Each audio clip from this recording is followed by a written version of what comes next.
में आपने पढ़ा कि अक्षत और मीरा भोपाल से वापस लौट आते हैं। अगले दिन अक्षत मीरा को कहता है कि वो उसके शॉपिंग करने में हेल्प कराए। यही अक्षत को ये पता चलता है कि शुभ अब दिल्ली नहीं जा रहा है। उसके बाद अक्षत शाम को वापस आता है, लेकिन देखता है कि मीरा किसी न किसी वजह से बिजी है और वो उसके साथ नहीं आ पाती है, जिससे अक्षत को मीरा पर गुस्सा आ जाता है। अब आगे। अक्षत अपने दोनों कान पकड़े मीरा के सामने खड़ा था। कुछ देर पहले जब वो मीरा पर चिल्लाया था, तब मीरा की आंखों में आंसू उभर आए थे, लेकिन अब अक्षत को देखकर वो मुस्कुरा रही थी। उसने अक्षत के हाथ नीचे किए और कहा, कुछ नहीं हो सकता आपका, तुम चाहो तो बहुत कुछ हो सकता है। अक्षत ने शरारत से मीरा की आंखों में झांकते हुए कहा। अक्षत की इस बात से मीरा ने नजरें चुरा ली और जाने लगी, तो अक्षत ने कहा, चलो ना मीरा प्लीज। ठीक है चलिए, मीरा ने वापस आते हुए कहा। अरे अभी तो तुम नाराज थी, अब मान भी गई? अक्षत ने हैरानी से कहा। अपनों से कैसी नाराजगी? मीरा ने प्यार से उसकी आंखों में झांकते हुए कहा। अक्षत का मन किया मीरा की इस बात पर अपना दिल निकाल कर रख दे, पर उसने ऐसा कुछ नहीं किया और मुस्कुराता हुआ गाड़ी की तरफ बढ़ गया। मीरा भी आकर बैठ गई। अक्षत ने गाड़ी स्टार्ट की और दोनों घर से निकल गए। दोनों बहुत खुश थे पर खामोश थे। एक दूसरे को अच्छे से जानते भी थे और एक दूसरे को चाहते भी थे, लेकिन ये खामोशियां खत्म होने का नाम ही नहीं ले रही थी। कुछ दूर चले थे कि अक्षत ने ही बात की शुरुआत करते हुए कहा, तुम्हें तुम्हारा एडमिट कार्ड मिल गया? जी। क्या तुम हमेशा ऐसे ही बात करती हो? जी, हम, हाँ जी, जी, बचपन से। मत किया करो। क्यों नहीं करें? अक्षत मुस्कुराया और कहा, जी हाँ जी कहकर बात करने वाली लड़कियां वाइफ मटेरियल होती हैं। अच्छा जी, लेकिन इसमें गलत क्या है? किसी को रिस्पेक्ट देना अच्छी बात है।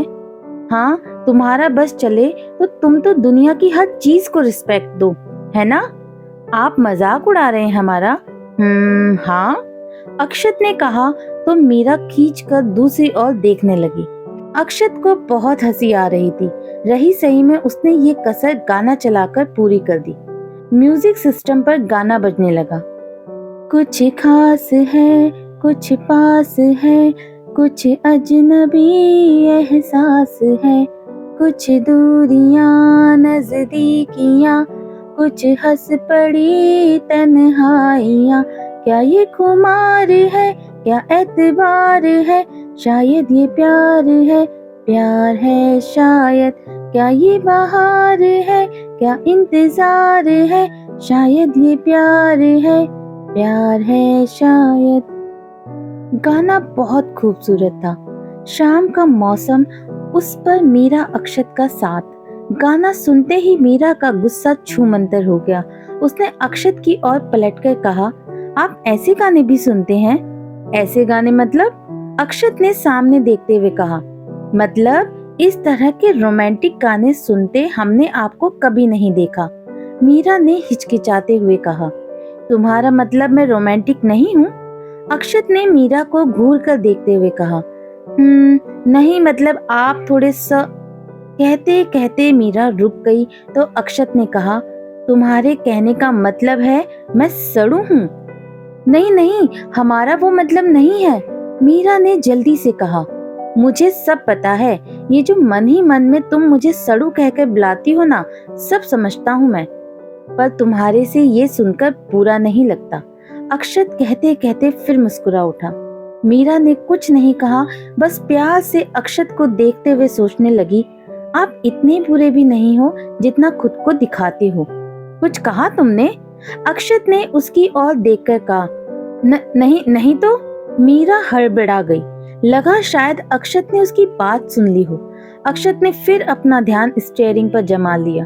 गाड़ी मार्केट पहुंची। अक्षत ने गाड़ी को साइड में लगाया और दोनों नीचे उतरकर मॉल में चले आए। भीड़ से वो जगह खचाखच भरी हुई थी। ये देखकर मीरा का दिल घबरा रहा था।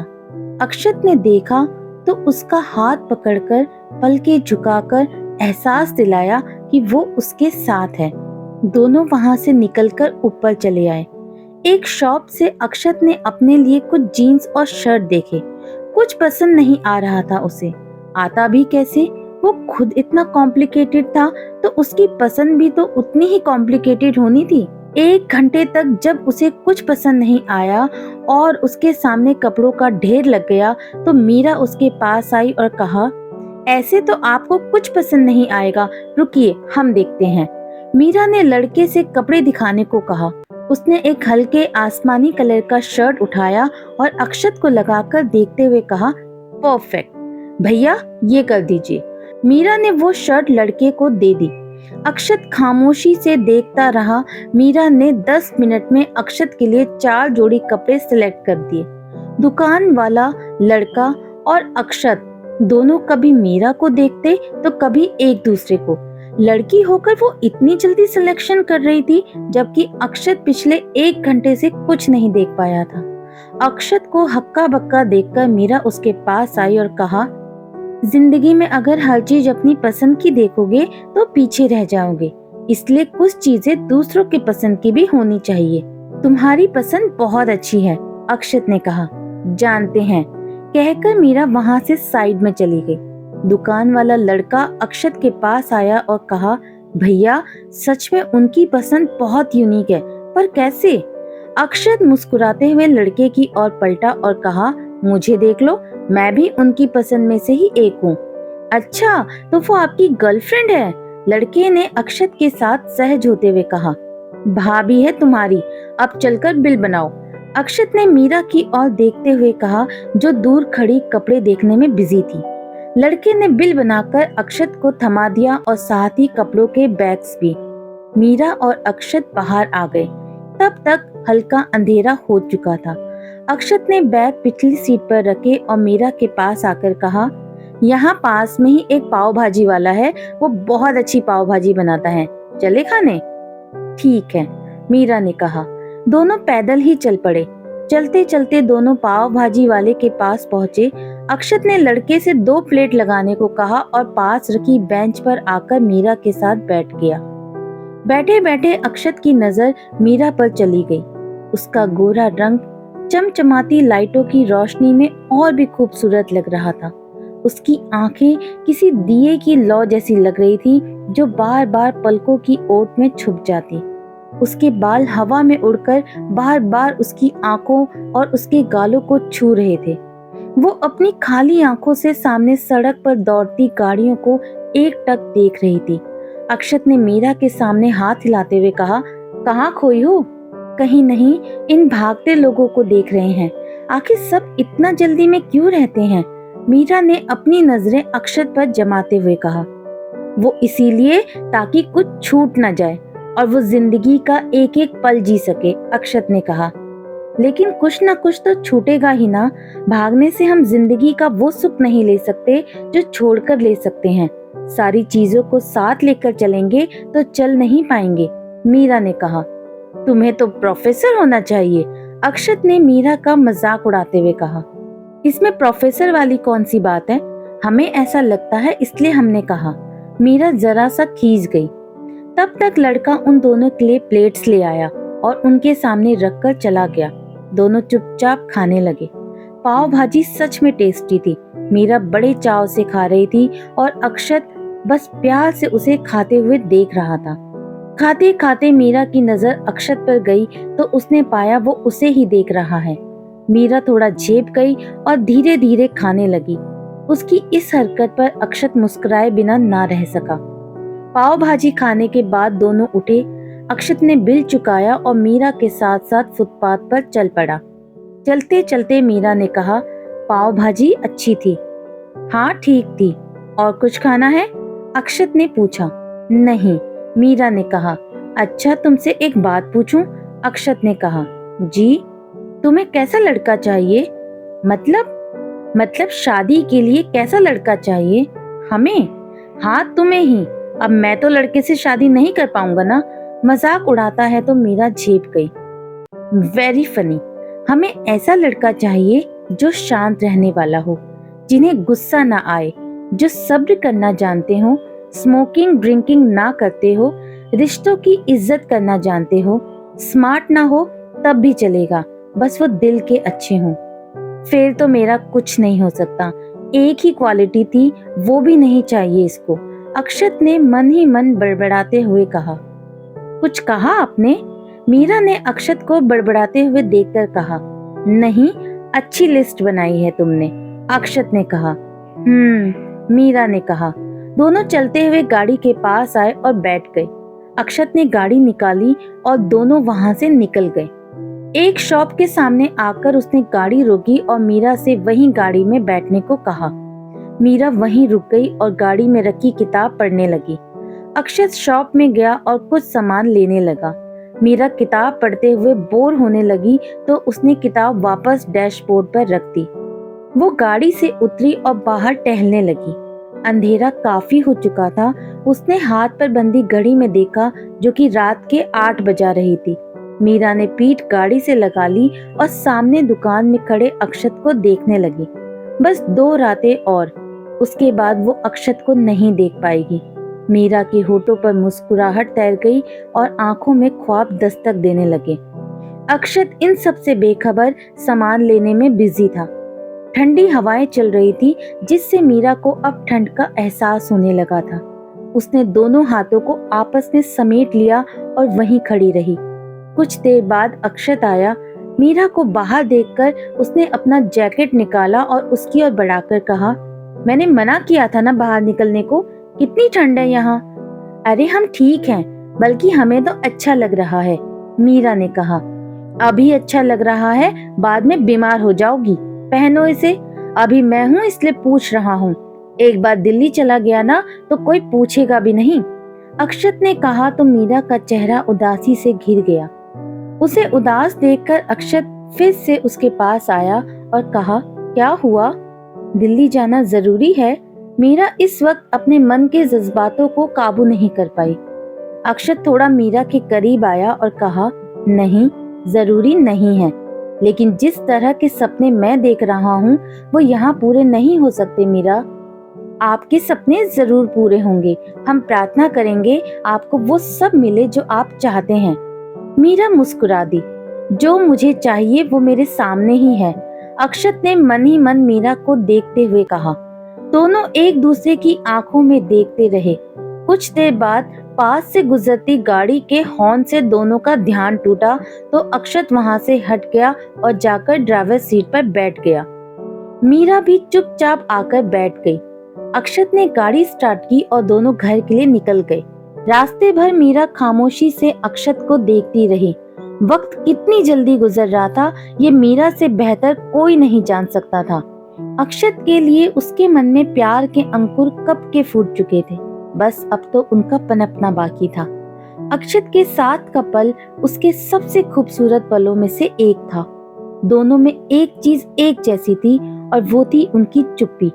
दोनों ही बहुत कम बातें किया करते थे। अक्षत ने देखा तब से दोनों खामोश हैं तो उसने गाना चला दिया। मैं रहूं या ना रहूं, तुम मुझ में कहीं बाकी रहना। मुझे नींद आए जो आखिरी, तुम ख्वाबों में आते रहना।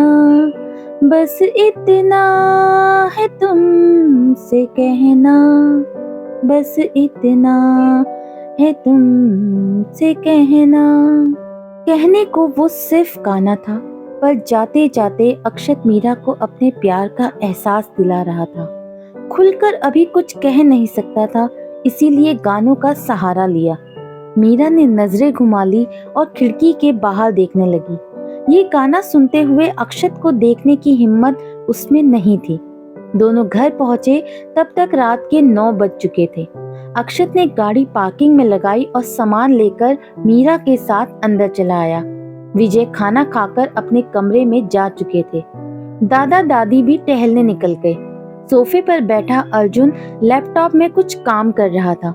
मीरा और अक्षत को साथ देखकर वो मुस्कुराया और कहा, इतनी रात में कहाँ से आ रहे हो दोनों? मार्केट गया था, परसों सुबह दिल्ली के लिए निकलना है तो कुछ शॉपिंग करनी थी, अक्षत ने कहा। मीरा वहां से चली गई तो अर्जुन ने अक्षत को अपने पास बुलाया और धीरे से कहा, कब से चल रहा है ये सब? क्या कब से चल रहा है? अक्षत ने अनजान बनते हुए कहा और अर्जुन की बगल में सोफे पर आ बैठा। मुझे सब दिख रहा है बेटा, जो नजदीकियां बढ़ रही है ना तुम्हारी हमारी दोस्त के साथ, मामला कुछ ठीक नहीं लग रहा। अर्जुन ने उसे छेड़ते हुए कहा। आप अपनी वाली पर ध्यान दो ना, अक्षत ने चिढ़ते हुए कहा। उस पर तो है ही, मैं सोच रहा था क्यों ना तुम हाँ कर दो तो एक ही मंडप में दोनों शादी हो जाए, पापा के पैसे भी बच जाएंगे। अर्जुन ने कहा, बड़ी फिक्र हो रही है आपको पापा के पैसों की, भाभी बचत करना सिखा रही है। अक्षत ने अर्जुन की टांग खींचते हुए कहा, ये सही है, जब जवाब ना देना हो ना तो बातों को घुमा दो। अर्जुन ने मुंह बनाकर कहा, मैं जा रहा हूँ अपने कमरे में। अक्षत ने उठते हुए कहा और चला गया। अक्षत, अर्जुन ने जाते हुए अक्षत को आवाज लगाई। अक्षत ने पलटकर कहा, साथ में अच्छे लगते हो दोनों। अर्जुन ने मुस्कुराकर कहा, थैंक्स। अक्षत ने कहा और चला गया। ऊपर अपने कमरे में आकर उसने अपना सामान साइड में रखा और हाथ मुंह धोने बाथरूम में चला गया। जब बाहर आया तो देखा उसका फोन बज रहा है। अक्षत ने फोन देखा तो मोना का कॉल था। उसने उठाया और कहा, हेलो, कहाँ हो तुम? कब से तुम्हें कॉल कर रही हूँ, कोई रिस्पॉन्स नहीं तुम्हारा। थोड़ा बिजी था। कहाँ? परसों दिल्ली जा रहा हूँ, उसी के लिए कुछ तैयारी करनी थी। व्हाट? दिल्ली? क्यों? अपनी पढ़ाई के लिए। दिल्ली में 1 महीने का इंटर्नशिप है, उसके बाद 2 साल डिग्री में लगेंगे। और तुम मुझे अब बता रहे हो? इसमें बताने या ना बताने वाली कौन सी बात है Mona? It's my own decision. मुझे कब क्या करना है इसके लिए तुम्हें बताना या तुमसे परमिशन लेना मैं जरूरी नहीं समझता। और रियली, मतलब मेरी कोई इम्पोर्टेंस नहीं है? ग्रेट, होगी भी क्यों, आजकल तुम्हारा ध्यान कहीं और जो लगने लगा है। लिसन मिस्टर अक्षत, अगर तुमने मुझे धोखा देने की कोशिश भी की तो याद रखना, मुझसे बुरा कोई नहीं होगा, तुमसे बुरा कोई हो भी नहीं सकता। अक्षत मन ही मन कहता है, अगर तुम्हें ये सब बकवास करनी है तो मैं फोन रखता हूँ, मुझे और भी काम है। अच्छा बेबी, सॉरी, लिसन ना, तुम 1 महीने के लिए दिल्ली जा रहे हो, तुमसे मिल भी नहीं पाऊंगी। 5 मिनट मिल सकती हूँ तुमसे? इस वक्त मैं नहीं आ सकता। ओके, कल प्लीज, ना मत कहना, कल शाम मिलते हैं ना। वैसे भी इन दिनों में हम एक दूसरे से ठीक से बात भी नहीं कर पाए। प्लीज मोना। अक्षत उससे बिल्कुल मिलना नहीं चाहता था। प्लीज ना baby, I am so sorry, मैंने गुस्से से तुमसे बात की, पर मैं क्या करूं, I am so positive for you ना। इट्स ओके, तो कल शाम हम मिल रहे हैं ना? Oh baby, thank you so much, I love you. मैं रखता हूँ, बाय। मोना से बात करने के बाद अक्षत थोड़ा अपसेट हो गया और बिस्तर पर बैठकर सोचने लगा। मीरा को मैं पसंद करता हूँ, लेकिन मोना को ये बात कैसे समझाऊं? उसे कुछ बताया भी तो उसे कोई फर्क नहीं पड़ेगा, उल्टा वो मीरा को ही कोई नुकसान न पहुंचा दे। लेकिन मुझे जल्दी ही ये सब खत्म करना पड़ेगा। मोना को ये एहसास दिलाना होगा कि मैं उसके साथ खुश नहीं हूँ, ना ही वो मेरे साथ खुश रह पाएगी। मेरे लिए मीरा परफेक्ट है। कैसे वो मेरे कहने से पहले ही मेरी हर बात समझ जाती है, मेरी हर बात चुपचाप सुन लेती है, कभी शिकायत भी नहीं करती, सबका कितना ख्याल रखती है, और मेरा तो कुछ ज्यादा ही। वो रोकती भी है तो किसी अच्छे के लिए ही। मेरी पसंद नापसंद सब पता है उसे। उसके साथ वक्त का पता ही नहीं चलता। उसके साथ जो सुकून है वो कहीं नहीं है। अक्षत सोचता रहा। मीरा उसके जहन में घूमती रही और तभी उसके दरवाजे पर नॉक हुआ। अक्षत उठा और दरवाजा खोला तो हैरान था। जिसके बारे में वो सोच रहा था वही उसके सामने खड़ी थी। हाँ, मीरा उसके सामने खड़ी थी। उसने धीरे से कहा, आंटी ने आपको खाना खाने के लिए नीचे बुलाया है। मुझे भूख नहीं है, अक्षत ने कहा। थोड़ा सा खा लीजिए, मीरा ने रिक्वेस्ट की। नहीं, तुम जाओ, अक्षत ने कहा तो मीरा वहां से चली गई। जैसे जैसे वक्त बीत रहा था, अक्षत का जाना भी मुश्किल हो रहा था। वहां जाकर वो मीरा से नहीं मिल पाएगा, ना देख पाएगा। दिल्ली जाकर वो सबसे ज्यादा अगर कुछ मिस करने वाला है तो वो है मीरा। मीरा ने नीचे आकर खाना खाया और सबके जाने के बाद चुपके से एक प्लेट में खाना लेकर ऊपर चली आई। अक्षत बालकनी में खड़ा बाहर की ओर देख रहा था। मीरा ने प्लेट टेबल पर रखा और अक्षत के पास चली आई। उसने अक्षत को चुप देखा तो कहने लगी, आपका पेट क्या हवा से भर जाता है? मतलब? अक्षत ने चौंक कर कहा, मतलब जब से आए हैं तब से यहीं खड़े हैं तो हमें लगा हवा खा रहे होंगे। मीरा ने कहा, अगर ये जोक है तो बहुत खराब जोक है। अक्षत ने कहा, हमें जोक करना नहीं आता, खाना लेकर आए हैं आपके लिए, चलकर खा लीजिए। मीरा ने कहा, तुम इतनी अच्छी क्यों हो यार? अक्षत एकदम से मुस्कुरा उठा। हमने क्या किया? मीरा ने हैरानी से पूछा। मतलब तुम्हें मैं कुछ भी कह दूं तुम्हें फर्क नहीं पड़ता ना? मेरी मना करने पर भी तुम खाना ले आई? अक्षत ने कहा, अभी खिला रहे हैं ना इसलिए आपके इतने नखरे हैं, जब चले जाएंगे यहाँ से तो कोई नहीं पूछेगा। मीरा ने थाली से ढक्कन हटाते हुए कहा। मीरा की ये बात सुनकर अक्षत को एक चुभन हुई। वो आकर उसके सामने बैठा और बेचैन होकर कहा, तुम चली जाओगी? हाँ, एक ना एक दिन तो हमें यहाँ से जाना ही होगा ना। वैसे भी इस बार फाइनल्स हैं, इसके बाद हम अपने लिए कोई नौकरी ढूंढ लेंगे और रहने के लिए जगह भी। मीरा ने प्लेट अक्षत की ओर बढ़ाकर कहा। अक्षत को लगा जैसे किसी ने एक झटके में उसकी जान निकाल ली हो। वो खामोशी से बैठा खाने की प्लेट को देखता रहा। मीरा उठी और कहा, आप खाइए, हम चलते हैं। मीरा, अक्षत ने भर्राए गले से कहा। जी? मीरा रुकी। कुछ देर और रुकोगी यहाँ जब तक मैं खाना खाऊं? अक्षत ने कहा।